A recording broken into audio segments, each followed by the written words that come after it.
ত্রয়োদশ জাতীয় সংসদ নির্বাচনে চট্টগ্রামের ১৬টি সংসদীয় আসনের মধ্যে ১৪টি আসনে বিএনপি আর ২টি আসনে জামাতের প্রার্থী বিজয়ী হয়েছেন।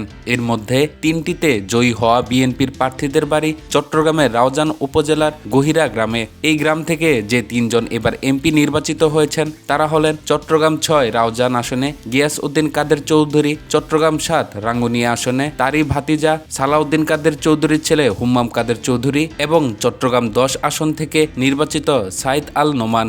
চট্টগ্রাম ৬ রাউজান আসনে বিএনপির গিয়াস উদ্দিন কাদের চৌধুরী নির্বাচিত হয়েছেন। তিনি ১,১১,২০১টি ভোট পেয়েছেন। তার নিকটতম প্রতিদ্বন্দ্বী ইলিয়াস নুরি মোমবাতি প্রতীক পেয়েছেন ২৬,৬৯৬ ভোট। চট্টগ্রাম ৭ রাঙ্গুনিয়া আসনে বিজয়ী হয়েছেন বিএনপির হুম্মাম কাদের চৌধুরী। ধানের শীষের এই প্রার্থী পেয়েছেন ১,৩৬৭ ভোট। তার নিকটতম প্রতিদ্বন্দ্বী জামাতের দাঁড়িপাল্লা প্রতীকে ডক্টর এটিএম রেজাউল করিম পেয়েছেন ৩৮,৬৬৫ ভোট। চট্টগ্রাম ১০ আসনের ১৩৯টি কেন্দ্রের মধ্যে ১৩২টির ফলাফল বিএনপির ধানের শীষে প্রতীকের প্রার্থী সাইদ আল নোমান পেয়েছেন ১,১৪,৬৭৮ ভোট। তার নিকটতম প্রতিদ্বন্দ্বী জামাতের দাঁড়িপাল্লা প্রতীকের শামসুজ্জামান হেলালি পেয়েছেন ৬৯,৭৩৪ ভোট। জাতীয় সংসদ নির্বাচনের ফল ঘোষণার পর থেকে গ্রামটিতে বইছে খুশির জোয়ার।